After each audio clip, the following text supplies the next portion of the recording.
everybody doing? It's past 3 o'clock and lunch was decades ago, right? Am I right?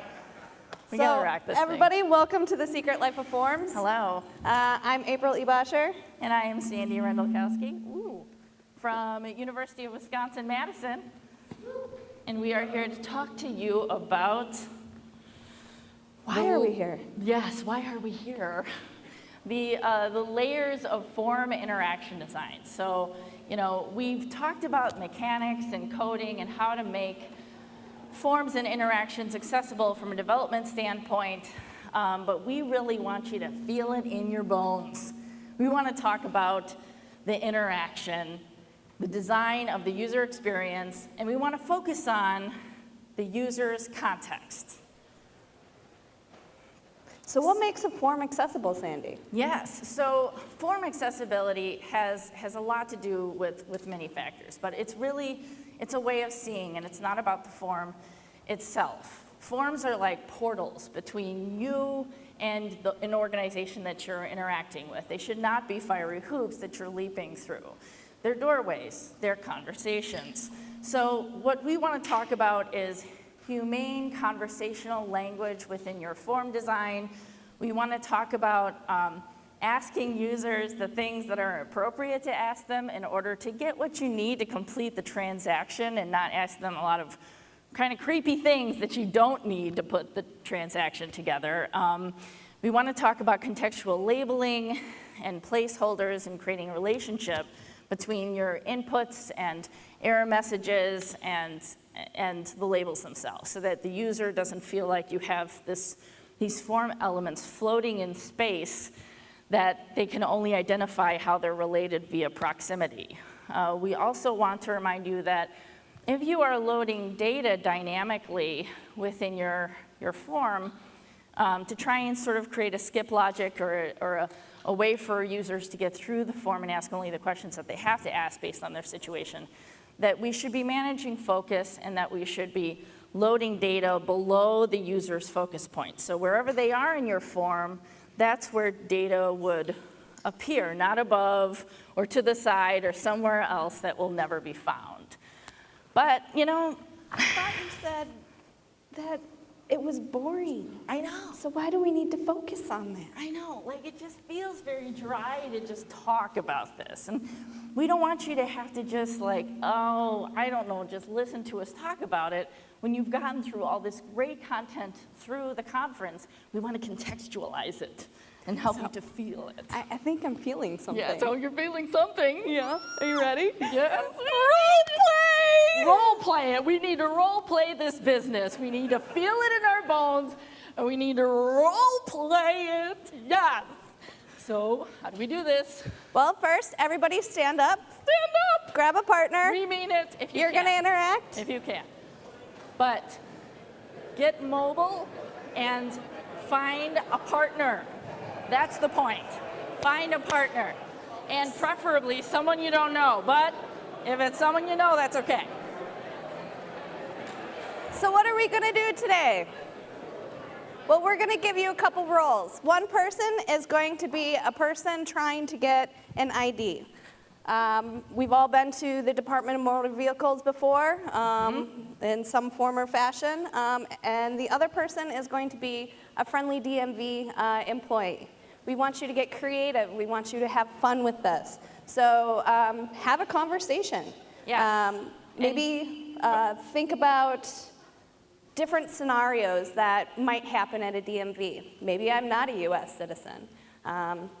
Maybe I don't have a previous driver's license. So what are those types of conversations? What do they look like? And we want to focus on the ID experience, because not everybody's gotten a driver's license before. Like my mother, for example, did not drive, but she had to get an ID at the state that she was in. So let's give you the information that you need in order to make the transaction of getting the state ID. But for God's sakes, people forget about forms. Throw them out the window. Forget that this isn't about forms. This is about people. This is about people and their context. It's about partnering up as the DMV representative and as the user that's trying to get a state ID. You're not trying to complete a form. So use this information, have a conversation, and support the person who you're partnering with to get their state ID. So just see what it's like. Take 5 minutes to do that. Ready, set, go. All right, guys, I hope we had a wonderful conversation, but let's pull it back together.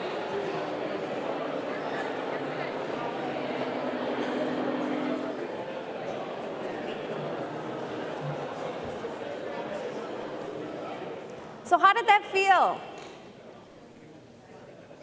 I need you guys to interact with me. Tell me how it felt to have a one-on-one conversation with someone.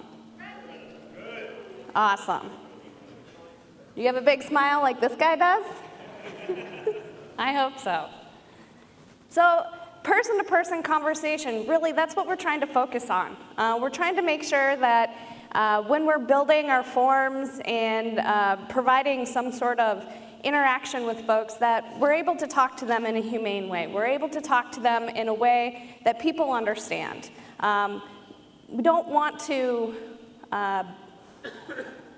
provide barriers for folks, if you will. So having a conversation with someone. Technical difficulties.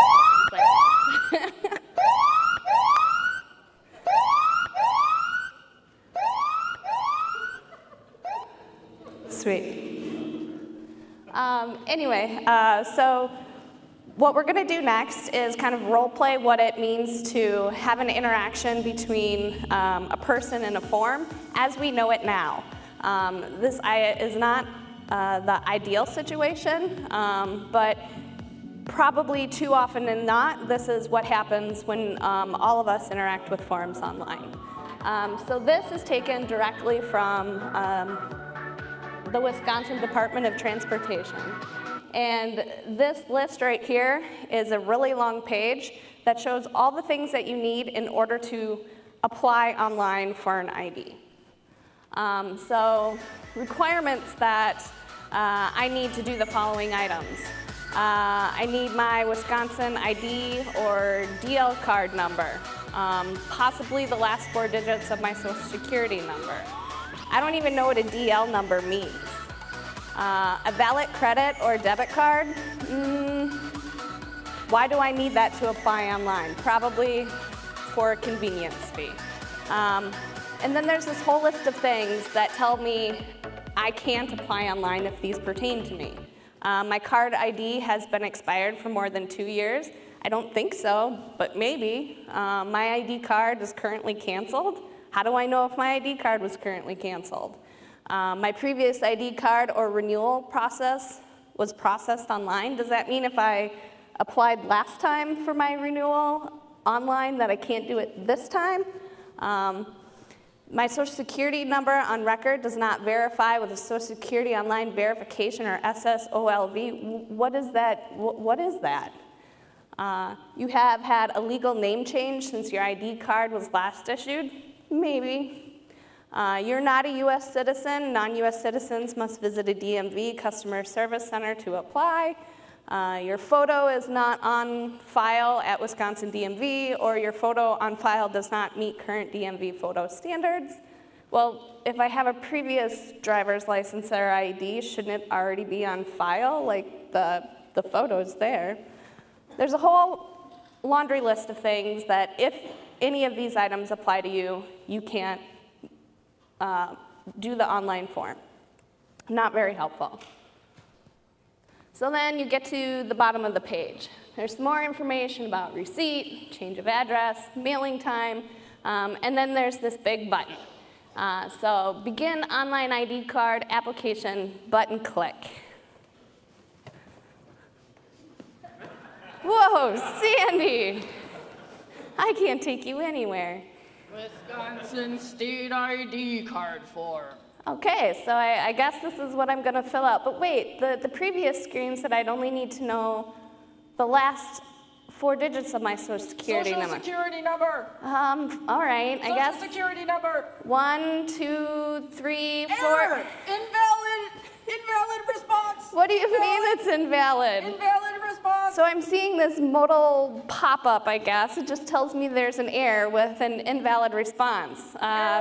No more information. How do I There we go. Birthday.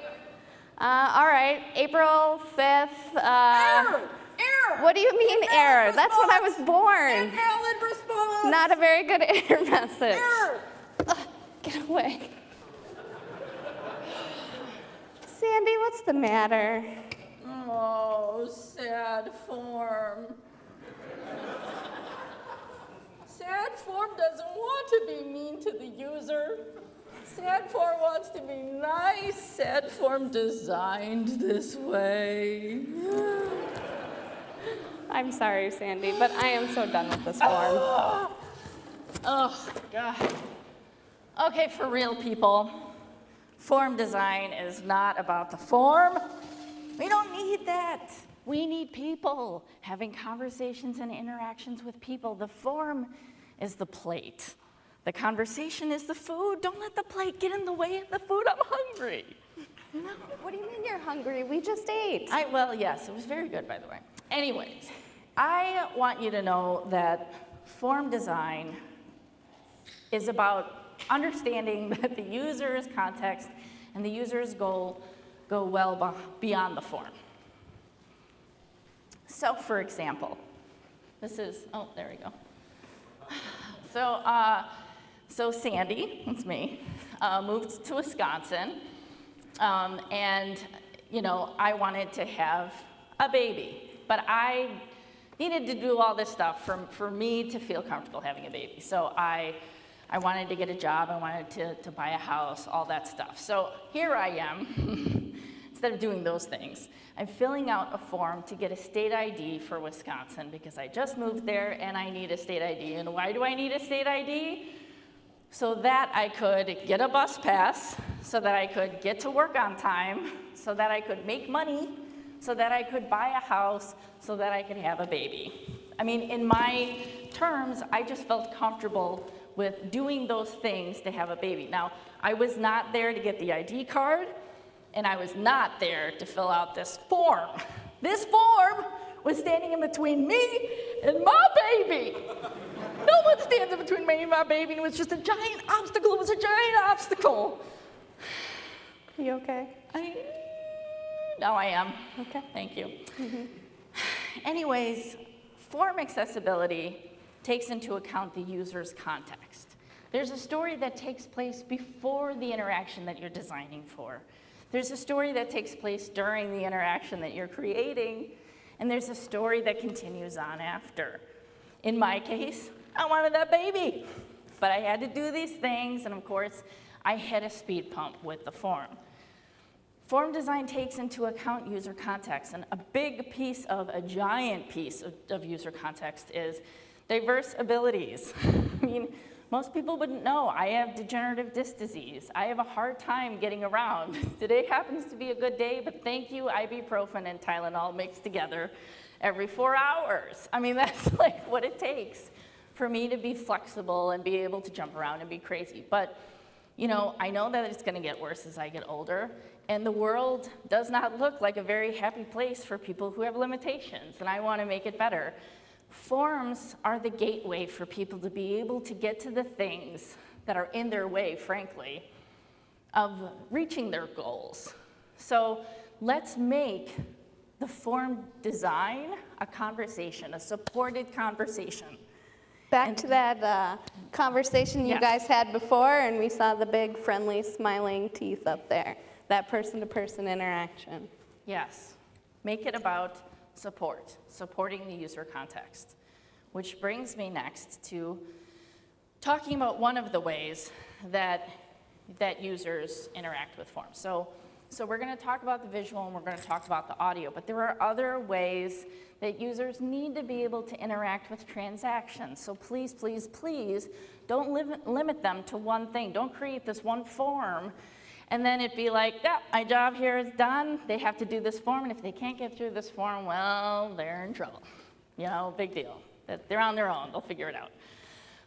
We need to make sure that we're creating multiple ways for people to get to their goals. So one example of how users navigate a potential form is an audio example. So we're going to run through an audio recording of a form, the Wisconsin State ID form. And this is going to be at the normal rate of speed that a user who relies on hearing to navigate would use. So, you can go ahead. Feel free to play whenever.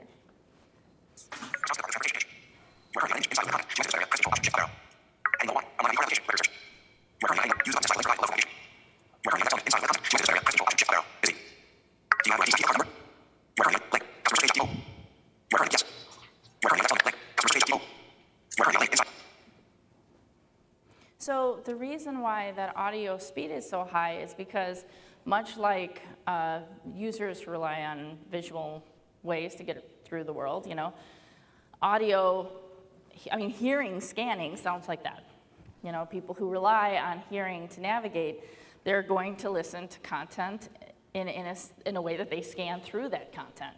But for those of us who didn't catch all that, here is a slow rate of speed screen reader recording of the same form. Page.do. No. You are currently on a text element in social security number, star. 999, edit text. You are dash. You are currently 99, edit text, dash. 9,999, edit text. You are currently on a text field, gender, star. Link. Customer search page.do. You are currently on a male. You are link. Customer search page.do. Female. You are currently on a text element inside of web content. Date of birth, star. Edit text. You are currently on a text slash. You are DD edit text slash. YI edit text. You are currently on a image. You are currently on an image inside of web zip code, star. 99,999 edit text. You are currently on a text field in I certify that I am a US citizen, star. Link. Customer search page.do. You are currently on a link, yes. You are currently on a text element, link. Customer search page.do. You are currently on a link, no. You are currently on a text element inside of web content. Driver license / ID from another state, star. Link. Customer search page.do. Yes. You are currently on a text element inside of web content. To link. Customer search page.do.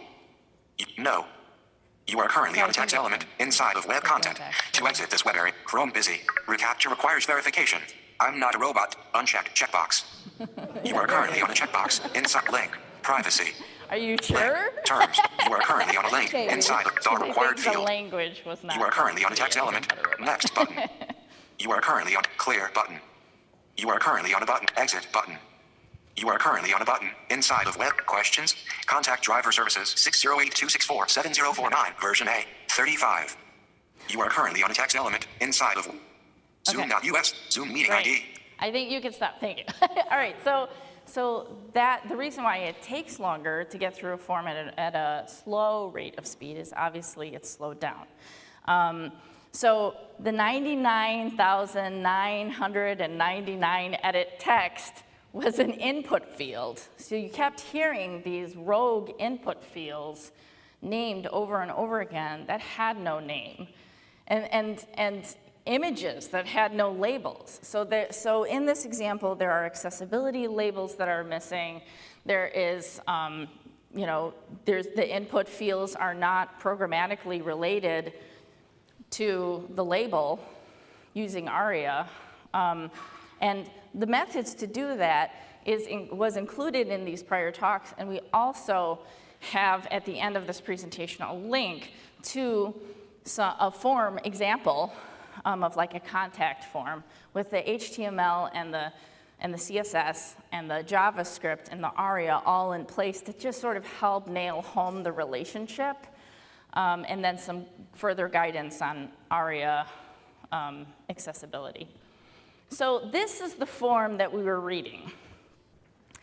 I don't know about you, but like I couldn't make that connection and the reason why it sounded so robotic is not because of the screen reader voice, it was because of the way that this form is designed. The form was barking questions at the user in the form of labels of complicated things, not easy things, you know. And then plus you have, do you have your ID DL card number? Not everybody's gonna know what that means. You know, you need to link supportive content so that users feel smart when they're running through interactions. They should not feel left out or dumb. They should be able to easily access the same level of information that you have in order to complete their transactions. Gender, female comes first in the alphabet, but male and female, the order is indicative of something there. Plus, it's extremely binary. And what if you fall out of that edge case? What if you are an edge case? Okay, no human is actually an edge case. We're human beings, We're a melting pot of attributes. So it sort of marginalizes people if you have these super binary options. And plus, the male and female and the yes and no were not programmatically related to the label, which would be the I certify that I am a U.S. citizen. By the way, if you aren't, I would feel afraid. I wouldn't know what was going to happen if I hit no. Would I be disqualified? I mean, it needs to feel safe. So next, we're going to go through a video of that form with a different screen reader voice, just to add to your motley of experiences today, navigating the form.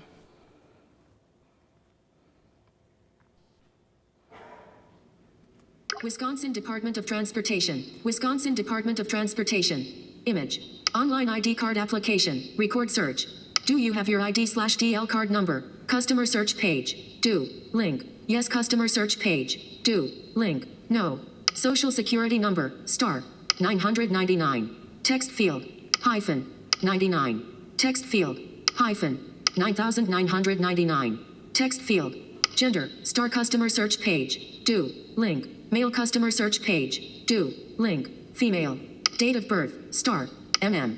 Text field. / DD. Text field. / YII. Text field. Ellipsis. Image. Zip code. Star. 99,999. Text field. I certify that I am a U.S. citizen. Star. Customer search page. Do. Link. Yes. Customer search page. Do. Link. No. Driver license / ID from another state. Star. Customer search page. Do. Link. Yes. Customer search page. Do. Link. No. Recapture requires verification. I'm not a robot. Checkbox. Unchecked. Table start. Privacy. Link. Turns. Link. Star required field. Next. Button. Clear. Button. Exit. Button. Questions? Contact at driver least the services. buttons had a 608 label. The rest of it, it was like, why bother, 7 right? 0 I don't know. 4 9. Okay, so when you are designing for all users, for the user context, and you're seeing your forms as doorways rather than the goal is to complete a form, like that's what I want to do on some random night at 2 in the morning when my baby's to bed and I'm finally doing like my logistics. It's not your form, no offense, right? It's really more about designing a portal that is going to get the user to through this one obstruction that's in the way of their goal. So you guys might have noticed our funny memes. So this one is a cat that says, I don't know, man, I'm so confused. I don't know about y'all, but I was pretty confused listening and seeing that up there. Sad thing is that's the real form that the Wisconsin Department of Motor Vehicles uses. We didn't make that up. So bringing it back to that conversation, that person-to-person conversation, we really need to start making our forms more about a conversation and not just collecting data for one part of the business. It's a dual thing. So what we did is we are supplying you in the link at the end of the presentation with an example of a conversational experience in the form of a contact form. But what we wanted to really do with you today is to make sure that you kind of got a little bit of a taste of what it feels like as far as understanding that there's a different way to do this. Conversational experiences recognize that the user's goal is not to complete a form, that is actually an obstacle, and that the user has a broad context and is a multi-layered character that has an actual goal that this thing is in the way of, so make it a doorway. and not a barrier. It's rude to bark questions at users and not frame things in the form of questions that have helpful links and helpful information that's programmatically related in the code, so that no matter who you are and what your abilities are, you can tell what information on the form are connected together in a relationship, and you don't have to wonder or use proximity to figure that out. It's also creepy to ask questions of the user of things that you don't need for that transaction. So, for example, don't ask for an email address unless you're going to be giving them their receipt via email, or don't require them to tell you how they found out about you.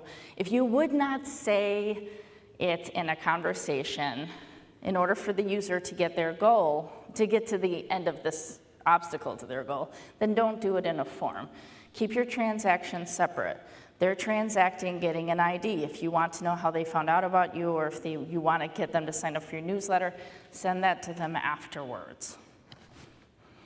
Validation is also extremely important. As you saw in the role play with Sandi's crazy form prop and I got extremely frustrated when I was faced with a modal window that was telling me my birth date was wrong. I'm sorry, but I know when I was born. It just so happens that I may have entered it in the format that the form was not expecting.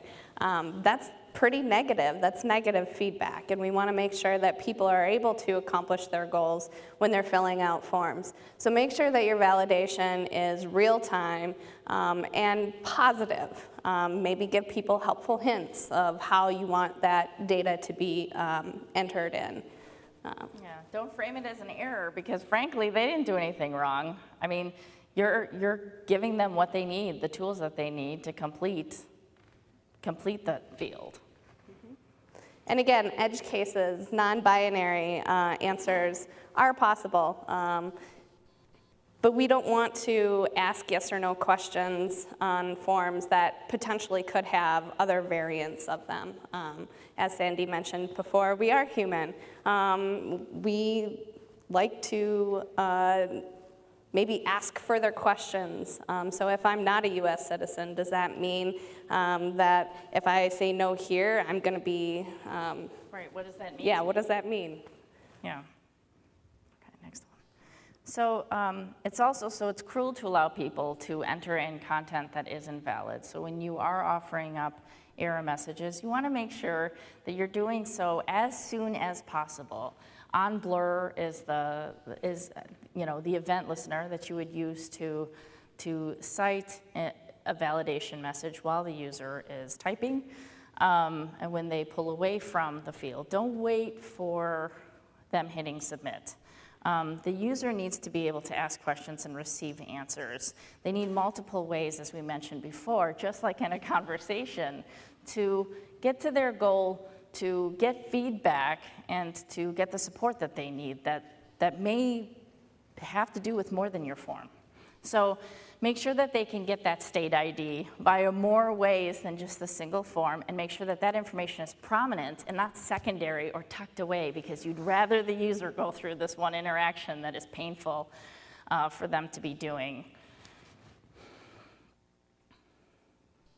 So a quote that we had found a few days ago, usability is about people and how they understand and use things, and not about technology. Again, coming back to that human-to-human interaction, we are all people, and the form is just a way to gather data for us to get to our end goal. So let's keep that in mind when we're building these. Thank you. Thank you.